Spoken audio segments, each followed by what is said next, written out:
I have Ernesto Ramos in the studio. Did I shank that, Ernesto? That's perfect. There you go. So I thought that your name was Ernesto. And he says, no, Dan. No, he said, well, Dan, it's Ernesto.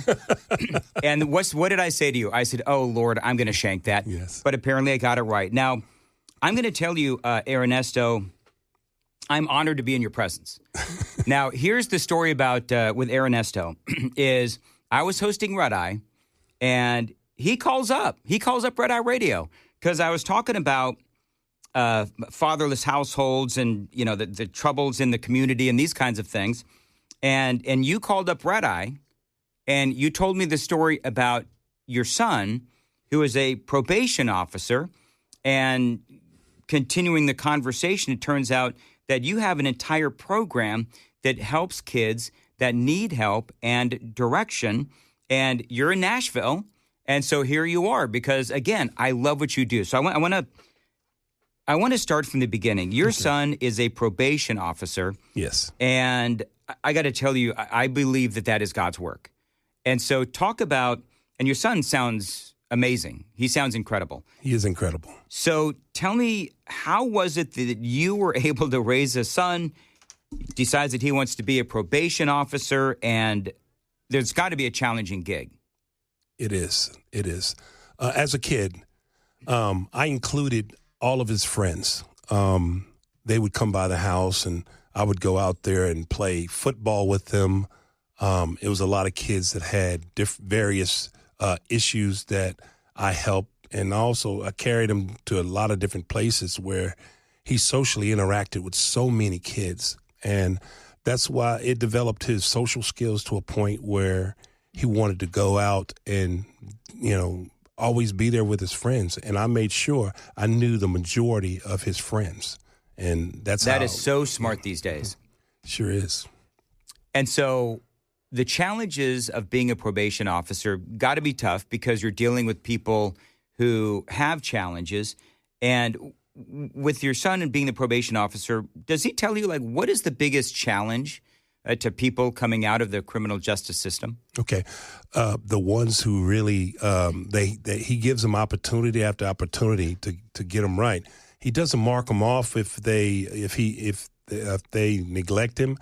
He gives them opportunity, and the ones who do not follow suit, he just gonna, you know, pretty much put them where they belong, and he will go pick them up. That's how he is. That's amazing. He's bilingual, so he has so many Latino population as well, and he's very, very effective. He's got a good clientele down there in Chattanooga, and I'm so proud of him, and he's still doing it.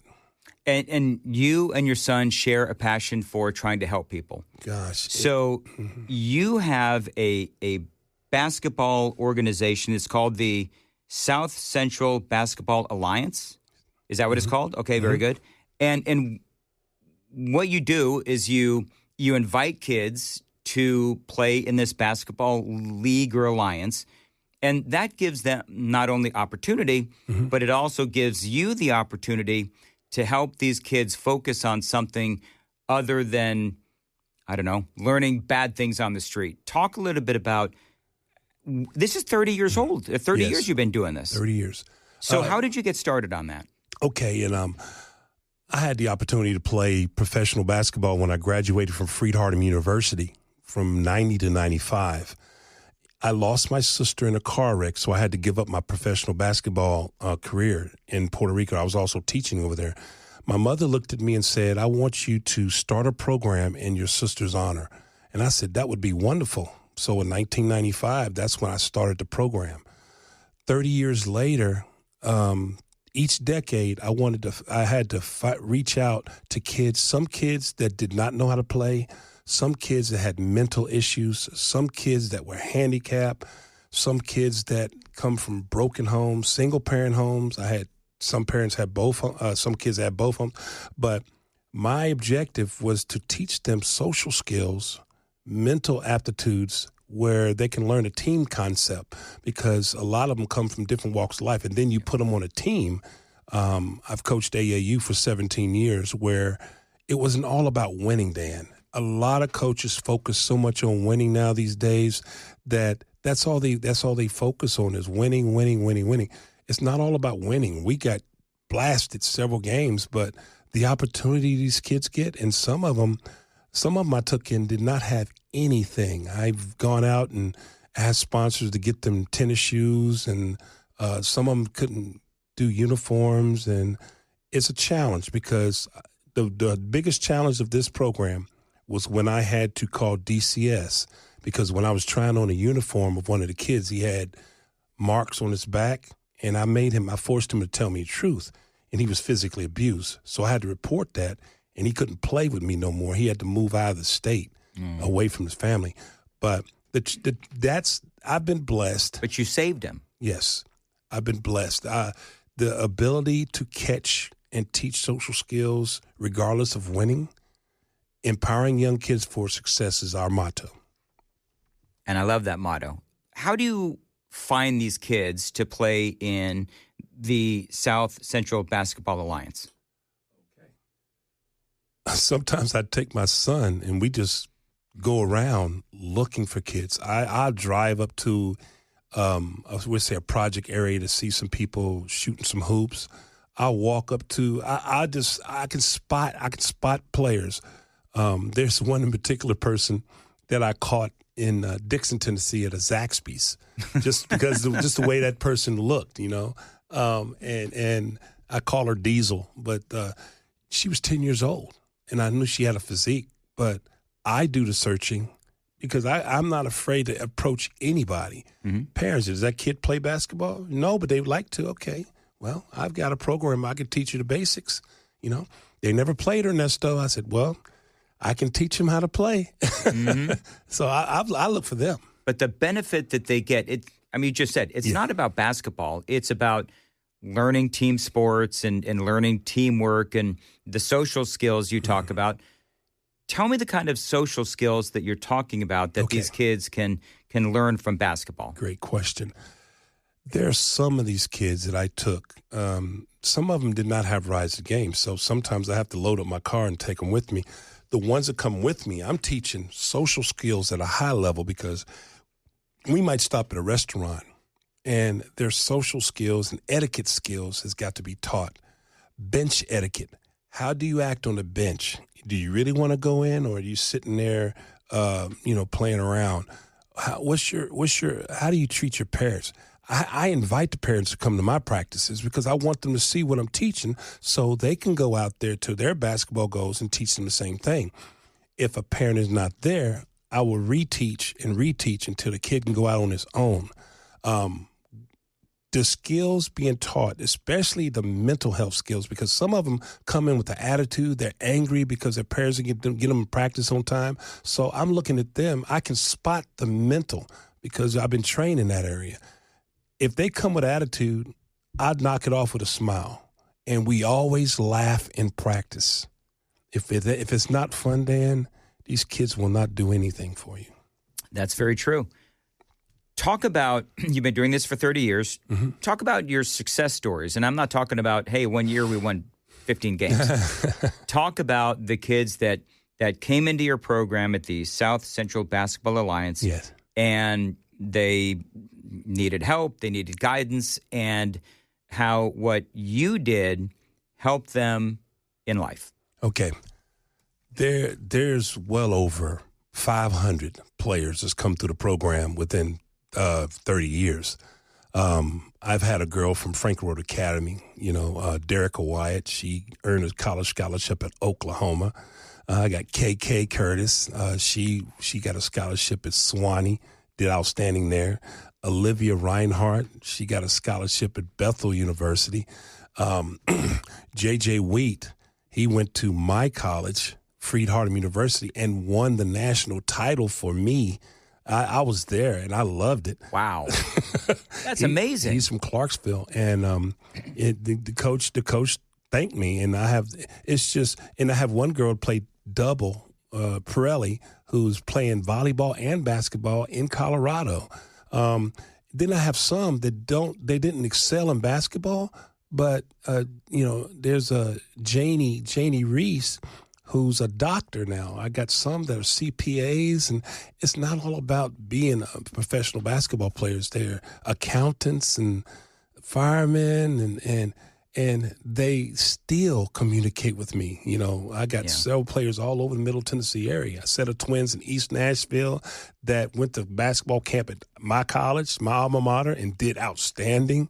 You know, so I just love what I do, and the more success stories that I see, and they call me back, that's my drive. I'm going to keep this drive. So what do you need? I mean, you mentioned sponsors, because I love what you do. And I've long said that these are the kinds of things that we need to do to help kids who need direction. So what do you need? In a nutshell, we just moved to Goodlettsville, and I'm to where? Goodlettsville, Tennessee. Got it. And Delmas Community Center is right down Main Street. It's a basketball facility, community center, but it has a basketball gym. They just signed me. We start in November. We're going to go from November all the way to March, 2 days a week, with a full-fledged basketball program, ages 4 to 18. This facility is a great gym and everything, but we don't have no balls. I do have a few of them, but we need balls, we need cones, we need agility ladders. We need a lot of equipment that's going to facilitate and implement all the 3 core fundamentals of passing, shooting, and dribbling. We need portable goals, because sometimes I can take a portable goal to the small portable goals to teach the younger kids. We need some adaptive physical education equipment as well. That costs money, and say within a neighborhood range of about $5,000. Then I can store it right there, and it's right there, right down the street from where I live at. So what does a sponsor do? A sponsor can monetarily give anything from an Abraham Lincoln penny to $1 million. And anything in between. And anything in between, because I think I can get a good Evolution basketball from Walmart at $75. I remember it was higher than that, but they've gone down. But it's a lot of equipment. So I used to use them old big giant contractor truck tires. You know, they had to lift them up. I had them carrying them. And we ran up and down a hill. Well, I might want to put a parachute vest on there, you know, stuff like that. I'm old school, Dan. So, and I'm not going to sugarcoat or play with a kid who don't want to be there. If you don't want to be there, I'm going to motivate you to stay. But without discipline in today's society, it's not. You can ask my son. Without discipline, you're not going to be able to discipline anybody else. That's huge. And that is huge. So if somebody wanted to give, how do they get in touch with you? How can they find out more about the South Central Basketball Alliance?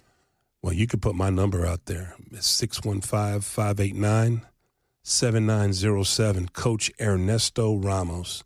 If I don't answer, I have got a nice message that's motivational for you.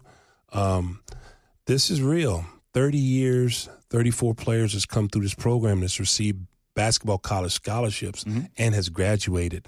I've even trained second-generation players who's played with me and their kids playing now. That's gracious. I got a bunch of grandkids, one in particular that I can't wait to start training down there in Chattanooga with my son. Caden, I love you. So we're going to I'm going to really fortify this program that way. Do you have a website or Facebook page? The Facebook page is called the South Central Alliance Basketball Training Academy. The South Central Alliance Basketball Training Academy. To filter some people checking in that website, there's 3 questions. Don't get panicky. Those 3 questions just to see how much you know. They're deep questions. Think it through, but no matter how you answer, I will add you. I will add you. Okay. Currently have about 400 members right now. Okay. And a lot of them are listening right now. Oh, thank you. And I do appreciate you guys out there doing that. All right. So no offense, but you spoke really fast. 615-589. Yes.